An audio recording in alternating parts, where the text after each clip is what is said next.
केली व सर्वोच्च सभागृहाचा अवमान केलाय। त्यांच्या या अतिशय असभ्य, बेशिस्त व संसदीय प्रथा, परंपरा व शिष्टाचारांचे घोर उल्लंघन करणाऱ्या अशिष्ट वर्तनाकडे दुर्लक्ष केल्यास संसदीय प्रथांचे अवमूल्यन होऊन सभागृहाच्या कामकाजाबाबत चुकीचा पायंडा पडेल। सबब त्यांच्या या अत्यंत बेशिस्त आणि अशोभनीय वर्तनाची गंभीर दखल घेऊन ही विधान परिषद असा ठराव करत आहे की अंबादास दानवे विरोधी पक्षनेते यांचे सदस्यत्व सन 2024च्या तृतीय पावसाळी अधिवेशनात 5 दिवसांकरता निलंबित करण्यात यावे, तसेच सदृश निलंबनाच्या कालावधीत बंदी टाकण्यात यावी। मी आता सभागृहाचा ठराव मतास टाकतो। अनुकूल असतील त्यांनी होय म्हणावे, प्रतिकूल असतील त्यांनी नाही म्हणावे। होयचे बहुमत आहे, होयचे बहुमत आहे। ठराव संमत झाला। तर या पावसाळी अधिवेशनाच्या उर्वरित दिवसांमध्ये अंबादास दानवे यांचं सभागृहातून निलंबन करण्यात आलेलं आहे। अंबादास दानवे हे विधान परिषदेचे विरोधी पक्षनेते आहेत। या घडीची एक अत्यंत महत्त्वाची आणि मोठी बातमी, अंबादास दानवे विधान परिषदेचे विरोधी पक्षनेते या पावसाळी अधिवेशनाच्या पुढच्या 5 दिवसांसाठी अंबादास दानवे निलंबित झालेले आहेत। सभागृहामध्ये काल जो प्रकार घडला, जो गोंधळ झाला, जो गदारोळ झाला, त्या संबंधात सत्ताधारी आमदारांनी अंबादास दानवे यांच्यावर कारवाईची मागणी केली होती। त्यावर निर्णय घेण्यासाठी नीलम गोऱ्हे यांनी 1 तासासाठी सभागृहाचं कामकाज स्थगित केलं होतं आणि आता अंबादास दानवे यांना निलंबित करण्यात आलं। सगळं द्यावं लागेलचा प्रश्न नाहीये, निलंबन झालेलं आहे, त्यामुळे बोलायचा प्रश्न नाहीये। त्याच्यामध्ये मी पुढचं कामकाज पुकारते आहे आणि त्याच्यामध्ये या संदर्भामध्ये आज आपली वेगवेगळ्या चर्चा झालेल्या आहेत या संदर्भामध्ये जे आहे ते, आणि म्हणून मी पुढचं कामकाज पुकारते। तुम्ही बोला, त्यांना ते निलंबित झालेले आहेत, त्यांना जर ऐकून घ्या। अशा प्रकारच्या ठरावावर यापूर्वी कधीही चर्चा झालेली नाही। अशा प्रकारच्या ठरावावर यापूर्वी कधीही चर्चा झालेली नाही। अशा ठरावावर कधी चर्चा होत नाही। अशा ठरावावर यापूर्वी कधी चर्चा झालेली नाही। अशा ठरावावर कधी चर्चा होत नाही। चुकीचा पायंडा नको या ठिकाणी, अशी चर्चा होत नाही। आपण पुढचं कामकाज घेऊया। चंद्रकांत दादा पाटील लेईंग करायचंय।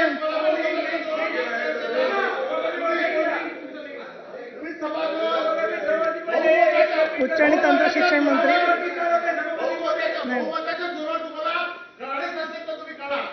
सभापती महोदया, शिवाजी विद्यापीठ कोल्हापूर यांचे सन 2022-23 या वर्षाचे वार्षिक लेखे मी सभागृहासमोर मांडतो। डॉक्टर बाबासाहेब आंबेडकर मराठवाडा विद्यापीठ छत्रपती संभाजीनगरचे सन 2022-23 या वर्षाचे वार्षिक लेखे सभागृहासमोर मांडतो। गोंडवाना विद्यापीठ गडचिरोली यांचे सन 2022-23 या वर्षाचे वार्षिक लेखे सभागृहात ठेवतो। महोदय, मी आपल्या अनुमतीने यशवंतराव चव्हाण महाराष्ट्र मुक्त विद्यापीठ अधिनियम 1989 मधील कलम 27(3) अन्वये यशवंतराव चव्हाण महाराष्ट्र मुक्त विद्यापीठ नाशिक यांचे सन 2022-23 या वर्षाचे वार्षिक लेखे आणि अंतर्गत लेखापरीक्षण अहवाल सभागृहासमोर मांडतो। महाराष्ट्र राज्य मार्ग परिवहन महामंडळाचा सन 2020-2021 या वर्षाचा वार्षिक प्रशासन अहवाल सभागृहासमोर मांडतो। अहवाल सभागृहासमोर ठेवण्यात आला। गृहनिर्माण मंत्री महोदय, मी आपल्या अनुमतीने पंढरपूर मंदिर अधिनियम 1973च्या कलम 49(1) व 2 अन्वये श्री विठ्ठल रुक्मिणी मंदिरे समिती पंढरपूर यांचा सन 2022-23 या आर्थिक वर्षाचा लेखा परीक्षण अहवाल व त्यावरील अनुपालन अहवाल सभागृहासमोर ठेवतो। लेखा परीक्षण आणि अनुपालन अहवाल सभागृहासमोर ठेवण्यात आला। आता राज्यपालांच्या अभिभाषणावरती उपमुख्यमंत्री तथा जलसंपदा व लाभक्षेत्र विकास मंत्री महाराष्ट्र भूविकास महामंडळ मर्यादितचा अहवाल अजितदादांचा माननीय सभापती महोदय, आम्ही आपल्या अनुमतीने अर्थसंकल्पातील सर्वसाधारण चर्चेच्या संदर्भात विधानसभा नियमातील नियम 246(1) मधील 7 दिवसाच्या कालावधीची जी तरतूद आहे ती विधानसभा नियम 57 अन्वये स्थगित करण्यात यावी असा प्रस्ताव मांडतो। प्रस्ताव मांडण्यात आला। त्याच्यानंतर आपण लक्षवेधी आहेत। आणि विविध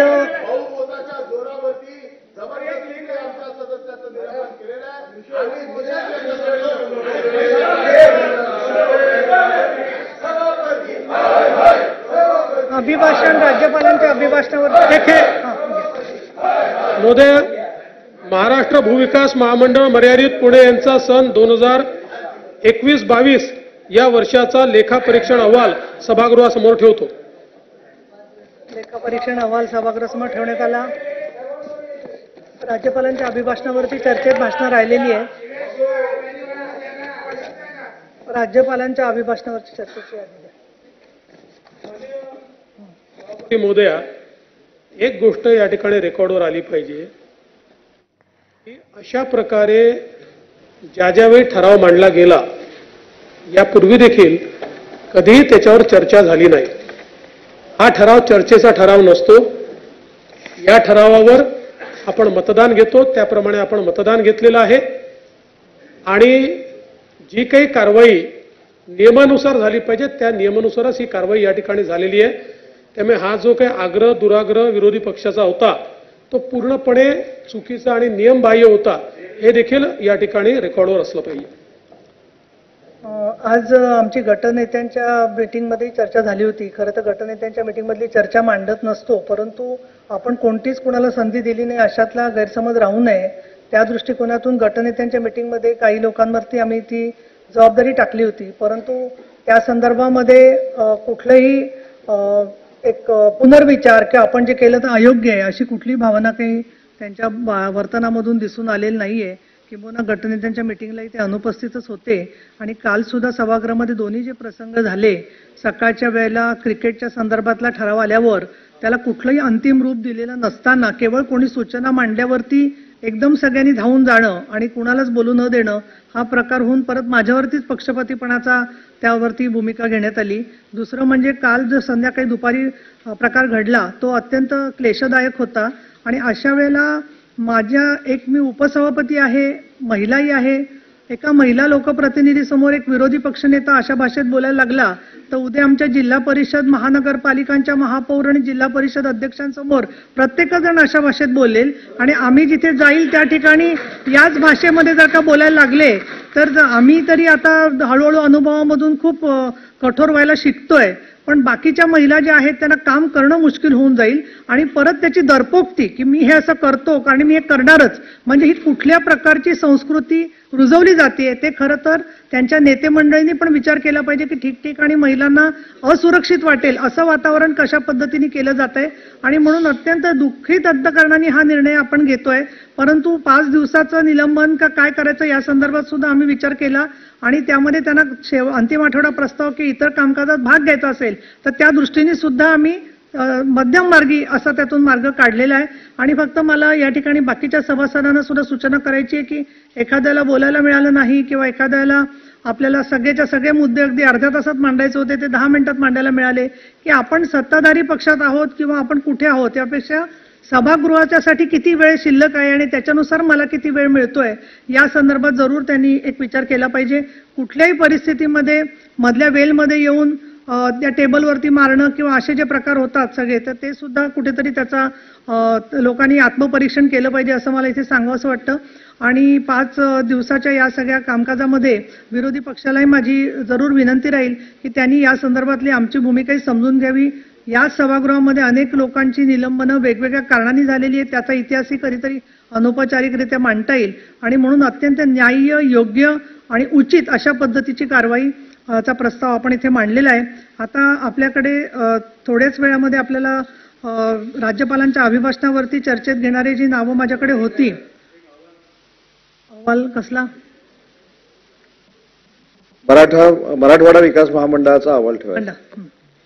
सभापती महोदय, मी आपल्या अनुमतीने कंपनी अधिनियम 2013च्या कलम 395(1) मधील तरतुदीनुसार मराठवाडा विकास महामंडळ मर्यादित छत्रपती संभाजीनगर यांचे 22-23 या आर्थिक वर्षाचा 56वा वार्षिक अहवाल विलंबाच्या कारणासह सभागृहासमोर ठेवतो. अहवाल सभागृहासमोर ठेवण्यात आला. बनसोडे काय मांडायचंय, कसला अहवाल आहे घ्या चला. नाही मांडायचं ठीक. पण नावं जी आहेत त्याच्यामध्ये सुधाकर आडबाले यांचं नाव होतं, ते सभागृहात नाही आहेत. त्यानंतर अभिजित वंजारी, राजेश राठोड हे सभागृहात नाही आहेत. अमोल मिटकरी, राज्यपालांच्या अभिभाषणावरती आपलं भाषण बाकी राहिलेलं आहे अनुमोदनाचं, तर आपण बोलू शकता. धन्यवाद सभापती महोदय. सन्माननीय सदस्य श्री प्रवीण दरेकर साहेबांनी राज्यपालाच्या अभिभाषणाचा जो अभिनंदनाचा ठराव मांडला त्याला अनुमोदन द्यायला मी या ठिकाणी उभा आहे. खरं तर राज्याच्या 2027-28 पर्यंत देशाचा 5 ट्रिलियन अर्थव्यवस्थेच्या निर्धारित लक्ष्याच्या अनुषंगाने राज्याची अर्थव्यवस्था $1 ट्रिलियन पर्यंत पोहोचण्याचे लक्ष्य आपल्या सरकारने निर्धारित केले असल्याचे अभिभाषणामध्ये माननीय राज्यपाल महोदयांनी स्पष्ट केले आहे. विदेशी गुंतवणूक वाढवून त्याच्या माध्यमातून राज्यात 2 लाख नोकऱ्या उपलब्ध होणार असल्याने बेरोजगारीची समस्या सोडवण्याकरता सरकार प्रयत्नशील आहे. निर्यात वाढवण्याकरता शासनाने महाराष्ट्र निर्यात प्रोत्साहन नीती 2023 योजना घोषित करून औद्योगिक क्षेत्रात 50,000 करोड रुपयाची गुंतवणूक वाढवल्याने प्रत्यक्ष अप्रत्यक्ष 1 लाख रोजगार निर्माण होणार आहेत. आणि तसेच औद्योगिक पीएम मित्र पार्क योजनेतून विदर्भात नांदगाव पेठ अमरावती तर अंबादास दानवे यांचं विधान परिषदेमध्ये निलंबन करण्यात आलेलं आहे. विरोधी पक्षनेते अंबादास दानवे. सुषमा अंधारे सध्या आपल्यासोबत आहेत. सुषमाताई नमस्कार. अंबादास दानवे यांचं निलंबन करण्यात आलंय पुढच्या 5 दिवसांसाठी. तुम्ही कसं पाहता या कारवाईकडे, काय प्रतिक्रिया आहे तुमची? हतबल झालेले सत्ताधारी आहेत हे सगळे, ज्यांना जनहिताच्या प्रश्नांवर उत्तर देणं कठीण झालेलं आहे. त्यामुळे लोकहिताच्या प्रश्नांची चर्चा बाजूला सारून हे सगळे मुद्दे पुढे आणायचे आणि जाणीवपूर्वक विरोधकांचा आवाज दाबायचा हा प्रयत्न आहे. पण अशा कुठल्याही दबाव तंत्राला आम्ही अजिबात भीक घालत नाही. जर यांना असं वाटत असेल की अपशब्द वापरले आणि म्हणून ते निलंबन झालेलं आहे, तर मग आमचा भाजपाला प्रश्न आहे. जेव्हा लोकसभेमध्ये चर्चा चालू होती, राज्यसभेमध्ये चर्चा चालू होती आणि संसदीय कामकाजाच्या दरम्यान अगदी सभागृहामध्ये रमेश बिधोडी नावाचा खासदार दानिश अलींबद्दल अत्यंत गलिच्छ आणि अभद्र भाषेत बोलत होता, तेव्हा भाजपचे हे संस्कृती रक्षक कुठल्या बिळात लपून बसलेले होते. त्यांनी केलं ते योग्य आहे असं मी म्हणत नाही सुषमाताई, त्यांनी केलं ते योग्य असं माझं म्हणणंही नाही. पण म्हणून अंबादास दानवेंनी सभागृहात शिवीगाळ करणं तुम्हाला योग्य वाटतं किंवा तुम्ही त्याचं समर्थन करता? रिएक्शन हॅज इक्वल रिएक्शन ताई. जशी क्रिया येते तशी प्रतिक्रिया होते. संसदेतले पडसाद विधिमंडळात कसे उमटू शकतात सुषमाताई? संसदेतले पडसाद जर कसे उमटू शकतात असं म्हणत असाल तर संसदेत राहुल गांधींनी केलेली चर्चा, त्याचे पडसाद प्रसाद लाडांना इतकं भान नाही काय? प्रसाद लाड काही दुधखुळे आहेत का की देवेंद्र फडणवीसांनी अत्यंत लाडावून ठेवलेला माणूस आहे म्हणून त्याचं काही आम्ही सहन करायचं? पण अगदी शेवटचा प्रश्न विचारते, अंबादास दानवेंच्या कृत्य समर्थनीय वाटतं तुम्हाला? मी अंबादास दानवे यांनी जी कृती केली ती कोणत्या काळात केली त्याचाच विचार करते की every action has equal reaction. जशी क्रिया येते तशी प्रतिक्रिया होत असते. जर तुम्ही कारण नसताना जाणीवपूर्वक प्रोव्होकेट करत असाल, तुम्ही चिथावणी देता, तुम्ही माणसाला भडकवण्याचा प्रयत्न करता आणि त्याला भडकवण्यासाठी तुम्ही ठरवून तशी स्ट्रॅटजी आखता जेणेकरून विधिमंडळाच्या कामकाजापासून त्यांना दूर ठेवता यावं आणि तुम्हाला तुमचे मनसुबे पूर्ण करता यावेत. आणि याच्यामध्ये सभापती वगैरे सगळेच लोक सामील असतात, कारण सभापतींची निवडणूक पण आता जवळ आलेली आहे ना. ठीक आहे सुषमाताई, आभार आपले. आपण एबीपी माझ्याशी संवाद साधलात आणि प्रतिक्रिया दिलीत त्याबद्दल. आणि या बातमीसह बुलेटिनमध्ये एक छोटासा